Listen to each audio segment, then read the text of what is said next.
High School, rushing for 2,174 yards before earning 4 letters at LSU, earning All-American honors in 3 different seasons. He was the SEC Special Teams Player of the Year in 2005. He returned 4 punts for touchdowns at LSU. He went on to play in the NFL for the Dallas Cowboys, the Cincinnati Bengals, and New Orleans Saints, and he now plays for the Arena Football League New Orleans VooDoo. LSU with a week off before hosting Texas A&M November 23rd. Please give a warm Quarterback Club welcome to Skyler Green. Skyler?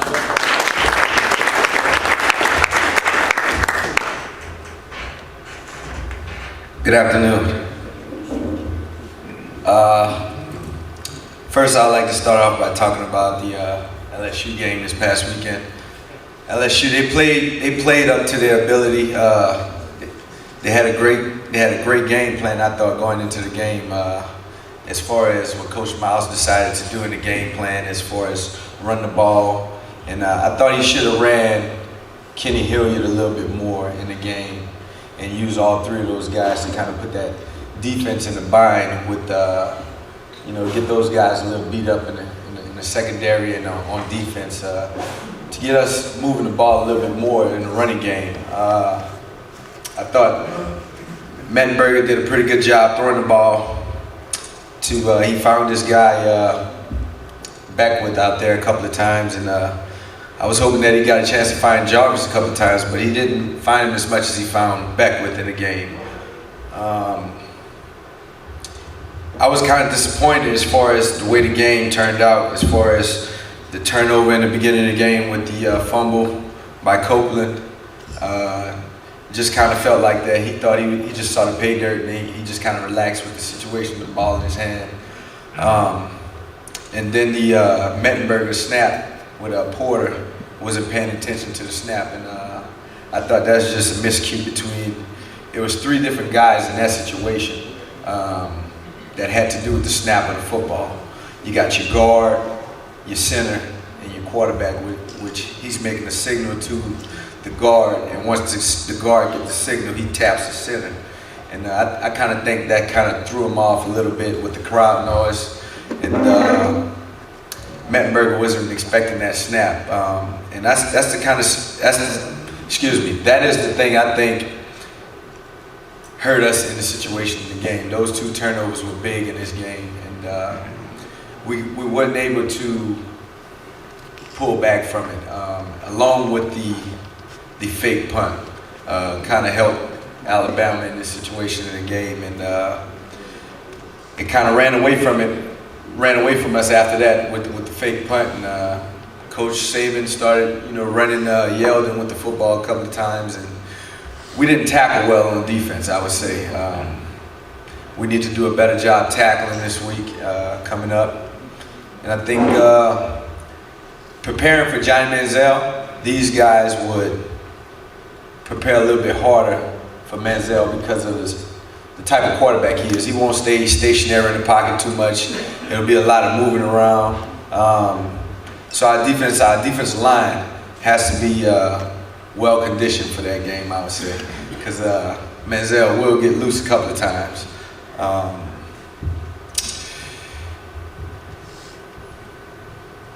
kind of stopped watching the game towards the end.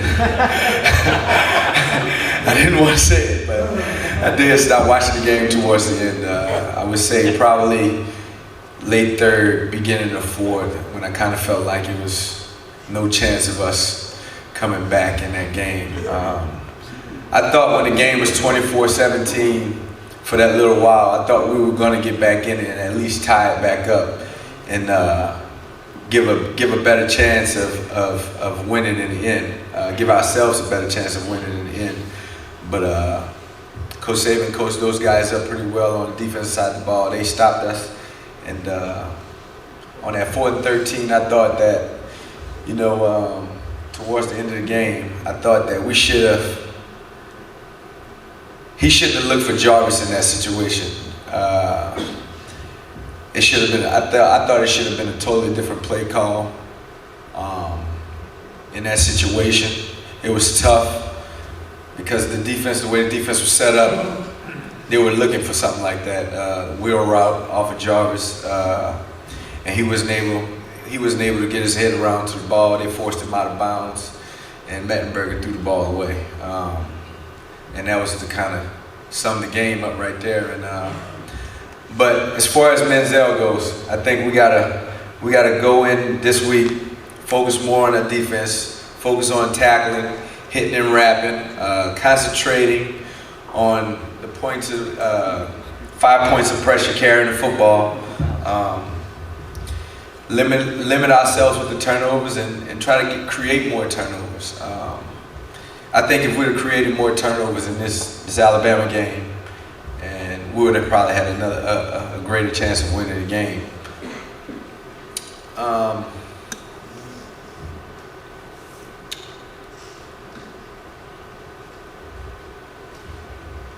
Thinking, is there anything else with the Alabama LSU game? Okay, so right now, for me, I just signed with the VooDoo a day before my birthday, September 11th. Just recently signed back with the VooDoo. I'm also coaching Little League, 5 and 6 year olds, Middle League playground, football team, baseball, and I'm thinking about getting into track here pretty soon. And I'm also doing personal training. Me and Marlon Favorite is doing this personal training thing right now. We're working towards trying to get a building for a gym. And just hopefully it works out for us. We got a good group of clients that continuously come to us every day and work hard every day. And we tell them to train with a champion. We're also working with a guy named Robbie Green, who played at John Curtis, also at the University of Alabama for Coach Saban. We 3 guys are working real hard as far as with high school athletes. Just this past summer, we had about 25 St. Aug high school guys, had 2 Etna Carr guys, had maybe 4 John Curtis guys, and we've been putting in the time with them and try to create an atmosphere for these guys that when they get a chance to get that opportunity to play on the football field, they want to make the best of it, and working out is the most important thing. That's what we tell them. And I always tell my guys that we train to be machines because we're already a human being. And we just train a little bit harder just to be a little bit greater. And that's what I tell our guys. And another thing that I tell them every day, I read a quote or something from somebody. I read it every day. And my main one that I read all the time is, I have to pull it up for you guys. I still don't know it by heart after reading it all these times. It's called Sacrifice by Muhammad Ali. Before I get in the ring, I have already won or lost the fight on the road. The real part is won or lost somewhere far away from witness, behind the lines, in the gym or out on the track, long before I dance under the lights. I hated every minute of training, but I said, don't quit. Suffer now and live the rest of your life as a champion. These guys, every day I try to preach that to those guys just so they get the understanding of hard work, what it takes to be great, how to overcome adversity. When you're faced with adversity, how to push through it. And when times get hard, how to continually climb the mountain. And it's one thing that we do in the gym. It's called the rope climb. It's a rope that's probably hanging from the ceiling just as high as the ceiling. And we all have to climb up that rope. When we get to the top, it's a beam. We grab a hold of the beam in the ceiling and we do 5 pull-ups. And I tell those guys every day, we're gonna do that because every day you guys improve on pulling yourself up that rope. Because that's probably one of the hardest things we do, is pulling your own body weight up that rope every day. And when you get to the top, you're dreading those 5 extra pull-ups that you gotta do when you get to the top. So just that little bit extra, that's what I try to instill in these guys. Just always remember that little extra that you do when you get to the top is always going to pay out in the end. Because when you hit the ground running, nobody can stop you. So, and as far as us being machines, that's the way we train. We train hard, We work hard, we run fast, and we hit the weights. But I enjoy training those guys.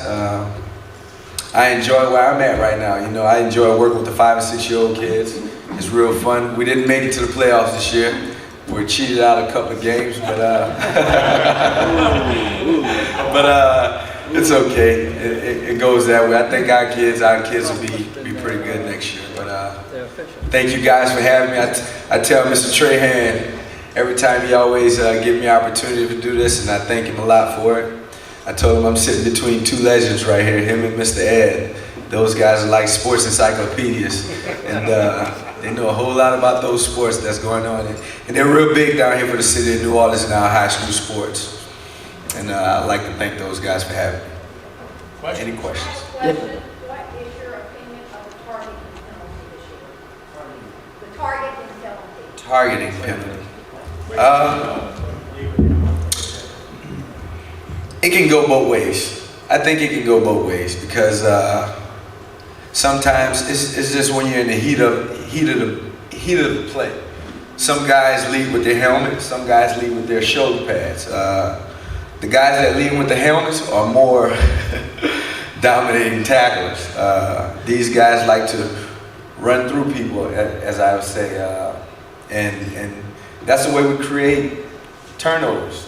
These guys are taught to tackle that way, and that's the way we create turnovers. So I think as far as that penalty goes, they need to do away with it because it's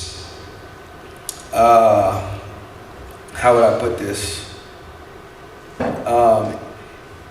It hurts teams in some situations, and then some situations actually help teams. But I think the target, as far as leading with the helmet, they should outdo with it.